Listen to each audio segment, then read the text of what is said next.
Naomba nifungue mkutano huu rasmi katika jina la Mungu Baba, Mwana na Roho Mtakatifu. Amen. Nami nataka nikwambie jioni ya leo, unayenisikia mahali popote, fanya shauri la kumwamini Yesu. Kata shauri la kumwamini Yesu. Kata shauri la kumwamini Yesu.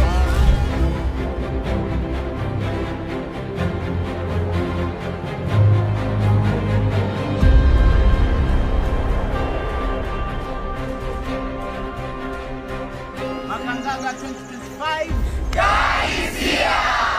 Makangaga 2025, God is here.